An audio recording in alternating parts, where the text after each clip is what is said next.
Good day, everyone. My name is Cherry Luo Calison. I would like to take this opportunity to thank everyone behind this event. Thank you for accepting my paper and thank you for the opportunity to present my research entitled Offline Interactive Electronic Storybooks for K-3 Learners. Its effectiveness to K-3 learners of Schools Division of Nueva Ecija. A storybook is a book containing a story or collection of stories intended for children. Every year, the DepEd conducts National Storybook Writing Competition. Non-winning storybooks will then become division-initiated storybooks. Traditionally, these storybooks were printed in 28 to 44 pages of A3 document. Each storybook takes 1 hour to 1.5 hours of printing time.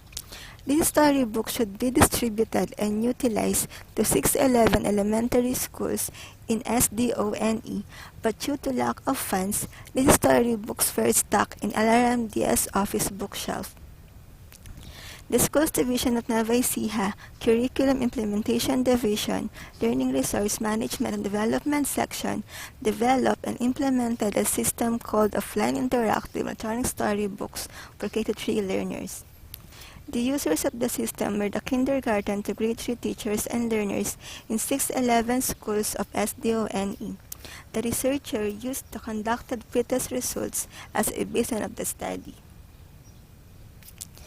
The system aims to perform a hassle and troubleshooting free monitoring of the reading comprehension levels of the learners and generates statistics on total number of fast readers and slow readers with slow reading comprehension in SDONE. The system will automatically manage classes and lists of learners. K-3 teachers have to guide each learner in every activity. Each learner will be given 10 to 15 minutes to read the story and answer the quiz afterwards according to their grade level. Based on the learner's score, the system will identify if the learner is passed or failed. If a learner got a score of 8 out of 10, he or she is passed. If a learner got a failing score, he or she must repeat the activity until he or she got a perfect score. Therefore, the system will automatically show the progress report of each learners. Not only the progress report will show the scores and number of takes by the learners, but also K-3 teachers may print the progress report. However, K-3 teachers cannot edit the progress report. The certificates of learners with passing scores may be printed to be included in their portfolio. This research was designed to determine the effectiveness of the system. Specifically, this research answers the following questions. What is the performance level of the K-3 learners before the use of the system? What is the performance level of the K-3 learners after the use of the system? Is there a significant difference between the performance level of K-3 learners before and after the use of the system? Hypothesis. There is no significant difference between the performance level of K-3 learners before and after the use of the system. The study adopted the descriptive and experimental types of research, considering the specific questions raised in the study. The respondents in this study were the 2,444 K-3 teachers in 611 elementary schools of SDONE during the school year 2019 to 2020. Learners from K-3 in 611 elementary schools of SDONE were subjected in pretest by using traditional approach, which is reading print materials and answering quizzes in test paper. Learners with matched scores in pretest were randomly selected as part of control group. Only the experimental group were subjected in the developed system for 1 month under the guidance and support of the researcher.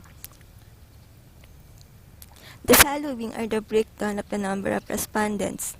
The developed system served primarily as a reading intervention used by the experimental group. The instructions on how to use the system were explained carefully by the researcher.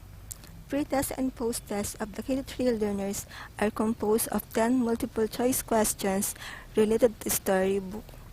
To determine the effectiveness of the system, the researcher prepared a survey form that were answered by the 2,444 teachers in experimental group.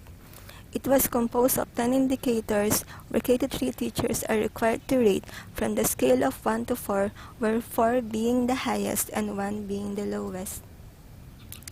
The official approval of this research was obtained by submitting it to the Division Research Evaluation Committee for evaluation and eventual acceptance for implementation.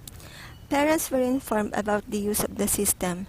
After the study is completed, the researcher instructed the control group to use the system as part of their supplementary reading activities. A Likert scale was used to interpret and analyze the K-3 teachers' assessment on the effectiveness of the system. In treating the data to be obtained from the questionnaire, the researcher tabulated and analyzed them using the frequency, percent, and weighted mean. The items in the questionnaire was rated and scored according to the scale presented in the table. Presentation, analysis, and interpretation of data. Question number 1. What is the performance level of the K-3 learners before the use of the system? Answer. The performance level of K-3 learners before the use of the system is fairly satisfactory.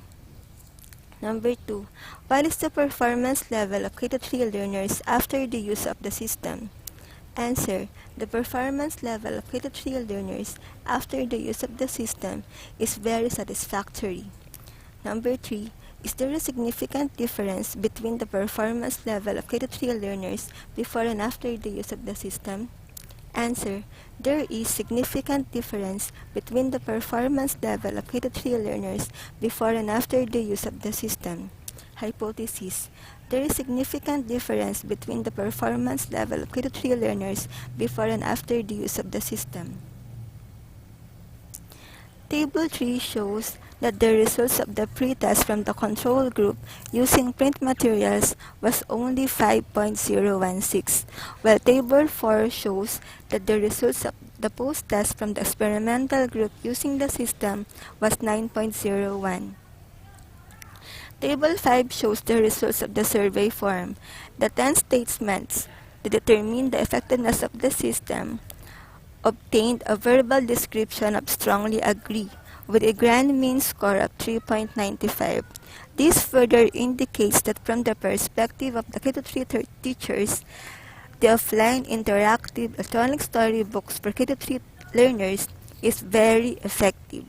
Thank you so much for listening. God bless you all.